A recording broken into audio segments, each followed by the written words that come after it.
Hello friends, surface chemistry chapter का अगला topic है mechanism of adsorption. Adsorption process किस तरीके से होता है, उसका मैकेनिज्म क्या है, ये इस टॉपिक में हमें पढ़ना है। Adsorption arises due to the fact that the surface particle of the adsorbent are not in the same environment as the particle inside the bulb. जो एडजॉर्प्शन प्रोसेस है वो इस फैक्ट पर कार्य करता है कि जो एडजॉर्बेंट के सरफेस पार्टिकल हैं वो बल्क के पार्टिकल के मुकाबले डिफरेंट एनवायरमेंट में हैं। मान लीजिए ये एडजॉर्बेंट है, कोई सॉलिड ले लीजिए, ये इसके सरफेस के पार्टिकल हो गए, ये इसके बल्क के पार्टिकल यानी अंदर के पार्टिकल। तो इन जो सरफेस के पार्टिकल हैं उनकी कंडीशन कुछ और होगी, जो बल्क के पार्टिकल है उनकी एनवायरनमेंट या उनकी कंडीशन कुछ और होगी। Inside the adsorbent all the forces acting between the particle are mutually balanced. और एडजॉर्बेंट के अंदर के जो पार्टिकल हैं, बल्क के पार्टिकल, उनके बीच में जो सभी फोर्स एक्ट करती हैं वो म्यूचुअली बैलेंस्ड होती हैं। जबकि but on the surface the particle are not surrounded by atom और molecule of their kind on all side and hence they possess unbalanced और रिजाइडुअल एट्रैक्टिव फोर्स। जबकि सरफेस के जो पार्टिकल हैं वो चारों तरफ से एटम या मॉलिक्यूल से घिरे हुए नहीं होते, तो उनके बीच में क्या होती है, अनबैलेंस्ड या फिर रिजाइडुअल एट्रैक्टिव फोर्स होती है। किस तरीके से होगी वो मैं आपको इस डायग्राम बनाकर दिखा देता हूँ। मान लीजिए हमारा कोई एडजॉर्बेंट है, एडजॉर्बेंट या फिर सॉलिड ही मान लीजिए, ये इसका बल्क का पार्टिकल है और ये इसका एक सरफेस का पार्टिकल है। अब इस बल्क के पार्टिकल को ले लीजिए जो अंदर पार्टिकल है, इसके इस तरफ भी कोई पार्टिकल होगा, इस तरफ भी कोई पार्टिकल होगा, यहाँ पर भी और यहाँ पर भी। कहने का मतलब है ये चारों तरफ से पार्टिकल से घिरा हुआ होगा, क्योंकि ये एटम जो ये हमने मेटल लिया है या फिर कोई भी सब्सटेंस लिया है उसके अंदर का पार्टिकल है, तो ये इससे भी बॉन्डेड होगा, इससे भी, इससे भी, इससे भी। इसका मतलब इन पार्टिकल के बीच में जितनी भी फोर्सेस एक्ट कर रही हैं वो एक दूसरे से बैलेंस्ड हैं, यानी वो फोर्सेस बैलेंस्ड हैं। तो जो ये अंदर का पार्टिकल है इसकी प्रॉपर्टी क्या होगी, इसकी प्रॉपर्टी होगी ये स्टेबल होगा, क्योंकि चारों तरफ से बॉन्डेड है, स्टेबल होगा।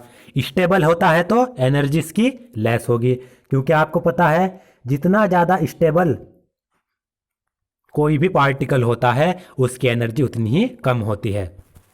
ये इस तरीके से आप समझ लीजिए। मान लीजिए अगर आपके पास कोई पावर आ जाए, बहुत बहुत ज़्यादा एनर्जी या पावर आ जाए, सुपरमैन की पावर आ जाए, तो आप एक जगह से दूसरी जगह आसानी से चले जा सकते हैं। तो आपका मन एक जगह पर नहीं लगेगा, आप कभी यहाँ जाने लगेंगे कभी वहाँ, तो आप स्टेबल नहीं रहेंगे क्योंकि आपके पास एनर्जी या फिर पावर बहुत ज़्यादा है।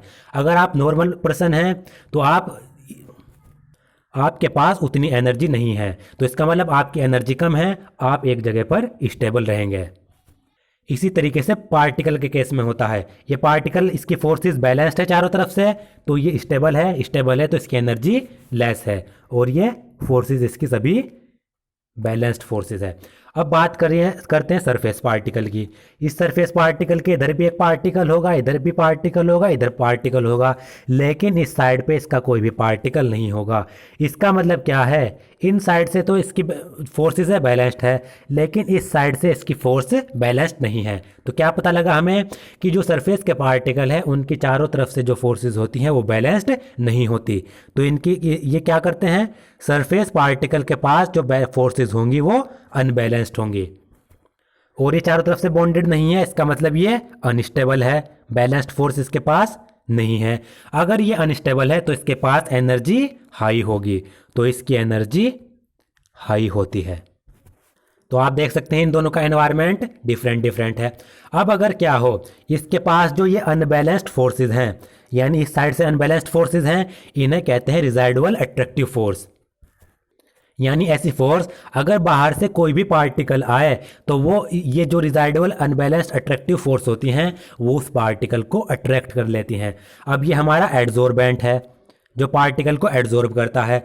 अब मान लीजिए बाहर से कोई पार्टिकल आए, बाहर से कोई पार्टिकल आए, अब ये क्या करेगा, जो इस सरफेस का पार्टिकल है इसके पास अट्रैक्टिव फोर्सेस हैं, रिजाइडुअल अनबैलेंस्ड अट्रैक्टिव फोर्स, तो वो उन फोर्स की वजह से इन पार्टिकल को अपनी तरफ खींचना शुरू कर देगा, अट्रैक्ट करना शुरू कर देगा।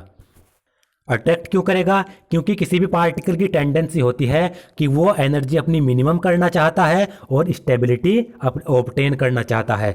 तो ये एनर्जी अपनी कम करने के लिए यानी स्टेबिलिटी को ऑब्टेन करने के लिए इन अट्रैक्टिव फोर्स की मदद से बाहर से पार्टिकल खींचना शुरू कर देगा। ये पार्टिकल यहाँ पर अट्रैक्ट हो जाएंगे और इस पार्टिकल से आकर जुड़ जाएंगे यानी एड्जॉर्ब हो जाएंगे। अब ये अट्रैक्टिव फोर्स की मदद से बाहर से पार्टिकल इस सरफेस पार्टिकल से जुड़ गया, इसे ही हम कहते हैं एड्जॉर्प्शन प्रोसेस यानी सरफेस से जुड़ जाना। तो जैसे ही ये पार्टिकल यहाँ पर एड्जॉर्ब होगा, ये वाला पार्टिकल एनर्जी को रिलीज करेगा। यहाँ से एनर्जी या फिर हीट कहें, एनर्जी कहें, एनर्जी यहाँ से रिलीज होगी।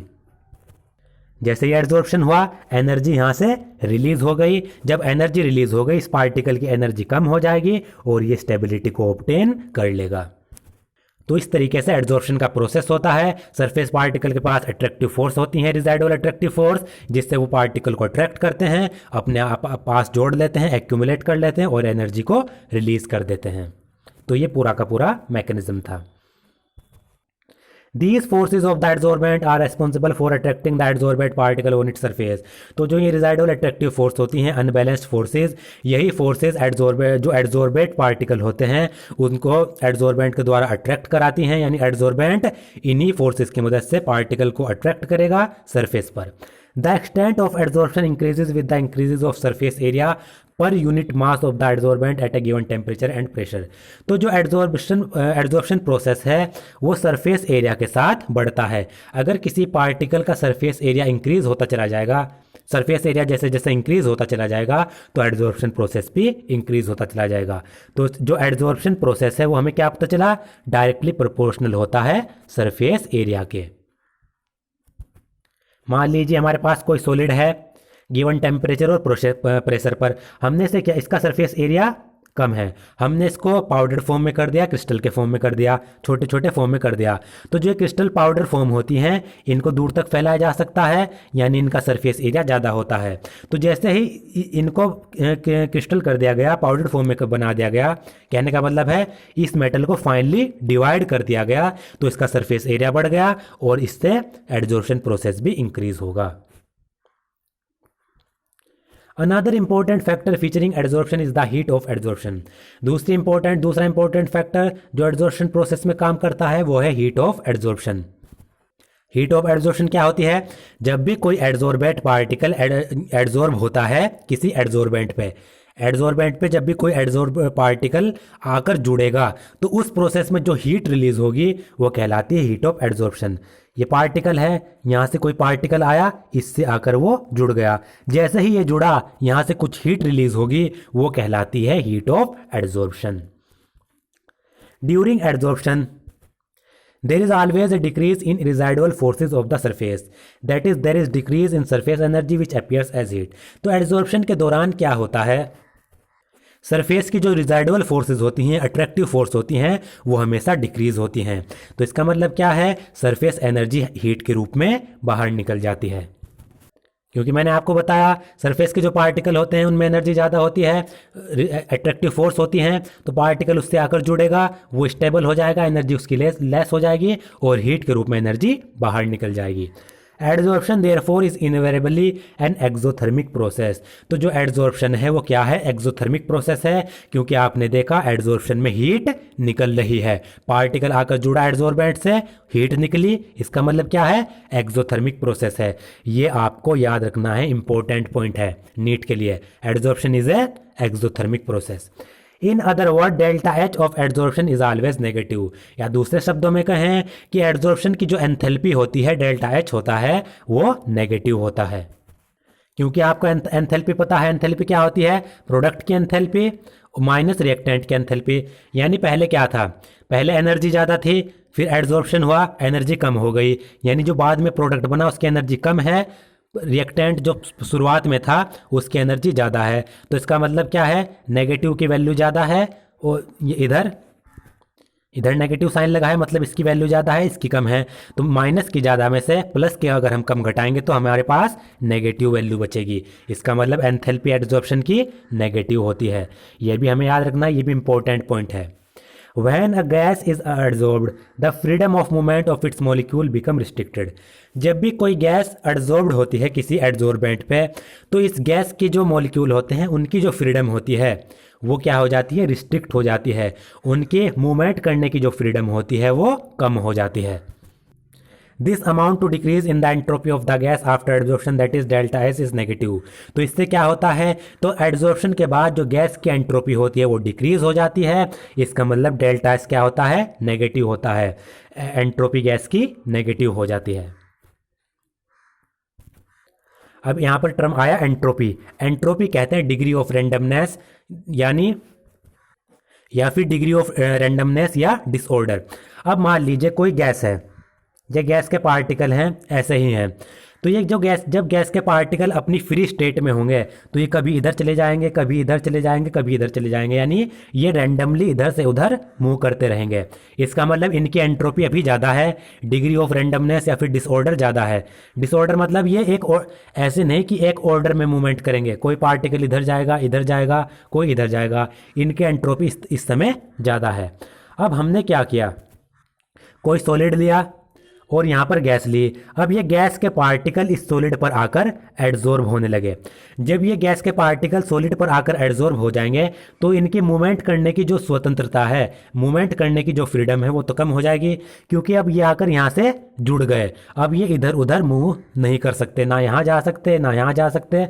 मतलब ये एडजॉर्बेंट से आकर जुड़ गए, एक जगह पर जुड़ गए। इसका मतलब क्या हुआ, इनकी जो एंट्रोपी है वो अब डिक्रीज हो गई। तो एड्जॉर्प्शन के बाद जो एंट्रोपी क्या होती है वो घट जाती है, यानी डेल्टा एस नेगेटिव हो जाएगा, एंट्रोपी घट जाएगी। Adsorption is thus accompanied by a decrease in enthalpy as well as decrease in entropy of the system। तो एड्जॉर्प्शन में के साथ दो चीज़ें होती हैं, एक तो सिस्टम की एंथैल्पी घटती है, दूसरी एंट्रोपी उसकी डिक्रीज होती है। दोनों ही चीज़ें डिक्रीज होती हैं। For a process to be spontaneous, the thermodynamic requirement is that at constant temperature and pressure delta G must be negative। आपको पता है अगर कोई भी प्रोसेस स्पॉन्टेनियस होना है, अपने आप होना है, तो उसकी थर्मोडायनेमिक रिक्वायरमेंट क्या है कि उसकी जो गिब्स फ्री एनर्जी है, एक पर्टिकुलर कांस्टेंट टेम्परेचर और प्रेशर पर जो गिब्स फ्री एनर्जी है वो नेगेटिव होनी चाहिए। और गिब्स एनर्जी नेगेटिव कब होगी, जब इनिशियल स्टेट की एनर्जी, इनिशियल स्टेट कहें या फिर रिएक्टेंट स्टेट कहें, डेल्टा जी कब नेगेटिव होती है, जब इनिशियल स्टेट की एनर्जी फाइनल स्टेट से या फिर प्रोडक्ट से ज़्यादा होती है। क्योंकि हम क्या करते हैं, प्रोडक्ट में से रिएक्टेंट की एनर्जी घटाते हैं, तो जब रिएक्टेंट की ज़्यादा होगी प्रोडक्ट की कम होगी, इसका मतलब क्या होगा, कम में से ज़्यादा घटा रहे हैं तो एनर्जी नेगेटिव में आएगी। तो जब कोई भी अगर प्रोसेस स्पॉन्टेनियस होना है, स्पॉन्टेनियस मतलब अपने आप होना है, तो डेल्टा जी उसकी नेगेटिव होनी चाहिए। That is there is a decrease in Gibbs energy, उसकी गिब्स एनर्जी डिक्रीज होनी चाहिए। On the basis of equation delta G is equal to delta H minus T delta S, delta G can be negative if delta H has sufficiently high negative value as minus T delta S is positive. अब इस equation के आधार पर delta G कब negative होगा, जब delta H की value highly negative होगी, क्योंकि जो माइनस टी डेल्टा एस है वो पॉजिटिव हो जाता है। अब कैसे, ये इंपॉर्टेंट है समझना। हमारे पास इक्वेशन क्या है, delta G is equal to delta H minus T delta S. तो ये आप इधर वाला पोर्शन अगर लेंगे माइनस टी डेल्टा एस, और आपने अभी क्या पढ़ा, जो एड्जॉर्प्शन प्रोसेस होता है उसमें जो डेल्टा एस होता है वो नेगेटिव होता है। तो अगर हम यहाँ पर डेल्टा एस नेगेटिव रखेंगे तो minus T minus delta S, तो माइनस माइनस क्या हो जाएगा, प्लस हो जाएगा, टी डेल्टा एस हो जाएगा। और यहाँ पर हमारे पास क्या है, डेल्टा एच, और ये किसके बराबर है, ये डेल्टा जी के बराबर है। अब अगर हमें डेल्टा जी को माइनस में लाना है, नेगेटिव में लाना है, ये वैल्यू तो हमारी टी डेल्टा एस है, ये तो हमारी पॉजिटिव हो गई। अब हमें डेल्टा एच को अगर माइनस में लाना, डेल्टा जी को माइनस में लाना है, तो डेल्टा एच की वैल्यू हमें नेगेटिव रखनी पड़ेगी। मान लीजिए टी डेल्टा एच की वैल्यू 5 आ रही है, तो डेल्टा एच की वैल्यू इस 5 से ज़्यादा रखनी पड़ेगी, नेगेटिव में रखनी पड़ेगी। डेल्टा एच की वैल्यू कितनी रखेंगे हम, -6 रख देंगे, या फिर 7 रख देंगे, 8 रख देंगे, यानी माइनस में ज़्यादा रखनी पड़ेगी। वैसे देखें तो माइनस में ये इससे कम है, लेकिन वैसे देखें तो डेल्टा एच हाईली नेगेटिव है। तो -7 में से प्लस के 5 घटाएंगे तो डेल्टा जी नेगेटिव में आ जाएगा। अब यहाँ पर आपको मैं समझा देता हूँ। Delta G is equal to delta H minus के टी डेल्टा एस। अब मान लीजिए हमें टेम्परेचर गिवन है 10 केल्विन, ऐसे ही सपोज करिए। जो एंट्रोपी हमें गिवन है वो गिवन है हमारे पास, ये एस है, वो है हमारे पास 6। इसको अगर मैं इस इक्वेशन में पुट करूं, delta G is equal to delta H minus के, टेम्परेचर कितना है 10 है, डेल्टा एस हमारे पास कितना है 6 है, और आपको पता है एड्जॉर्प्शन में जो एंट्रोपी होती है वो नेगेटिव होती है, तो इसको नेगेटिव में लेंगे, ये आपको पता है। तो ये क्या हो जाएगा, delta H minus minus plus हो जाएगा, मल्टीप्लाई में है तो -10 इंटू -6 कितना हो जाएगा, प्लस के 60 हो जाएगा। ये डेल्टा जी की वैल्यू आ जाएगी। अब अगर हमें डेल्टा जी को नेगेटिव लाना है तो जो टी डेल्टा एस की वैल्यू है इससे ज़्यादा वैल्यू रखनी पड़ेगी और नेगेटिव में वैल्यू रखनी पड़ेगी। डेल्टा एच को हम कितना रख देंगे, इससे ज़्यादा -65 रख देंगे मान लीजिए, और 60, तो डेल्टा जी की वैल्यू कितनी आ जाएगी, -5 आ जाएगी। इस तरीके से यही इसमें कहा गया है। ये आप देख सकते हैं डेल्टा जी कब आएगा, जब डेल्टा एच की वैल्यू हाईली नेगेटिव होगी, क्योंकि -t डेल्टा एस पॉजिटिव हो जाएगा। दस in an adsorption process which is spontaneous a combination of these two factor make delta G negative. तो कोई भी एड्जॉर्प्शन प्रोसेस है जो स्पॉन्टेनियस हो रहा है, तो जो ये डेल्टा एच और -t डेल्टा एस का जो ये कॉम्बिनेशन है यही डेल्टा जी को नेगेटिव बनाता है। As the adsorption proceeds, delta H become less and less negative. Ultimately, delta H becomes equal to T delta S. और जैसे जैसे रिएक्शन होती रहती है, एड्जॉर्प्शन कहने का मतलब है एड्जॉर्प्शन प्रोसेस जैसे जैसे आगे बढ़ता रहता है तो डेल्टा एच की वैल्यू घटती चली जाती है, वो कम होता चला जाता है, और एक ऐसा समय आता है जब डेल्टा एच की वैल्यू टी डेल्टा एस के बराबर आ जाती है, जहाँ पर डेल्टा जी 0 हो जाता है। अब कैसे, जैसे डेल्टा जी है, यहाँ पर हमारे पास ये -65 है, ये हमारे पास 50 है, तो जैसे जैसे एड्जॉर्प्शन प्रोसेस होता चला जाएगा डेल्टा एच की वैल्यू कम होती चली जाएगी, पहले 64, 60 इस तरीके से होगी, और एक ऐसा समय आएगा जब डेल्टा एच की वैल्यू इसके बराबर हो जाएगी, डेल्टा एच की वैल्यू टी डेल्टा एस के बराबर हो जाएगी, यानी 65 से होते होते एक ऐसा समय आएगा जब इसकी वैल्यू 50 पर आ जाएगी। तो यहाँ पर -50, यहाँ पर +50, तो डेल्टा जी यहाँ पर 0 हो जाएगा। ये कहलाता है इक्विलिब्रियम स्टेट। तो जब डेल्टा जी 0 हो गया तो ये इक्विलिब्रियम स्टेट कहलाएगी।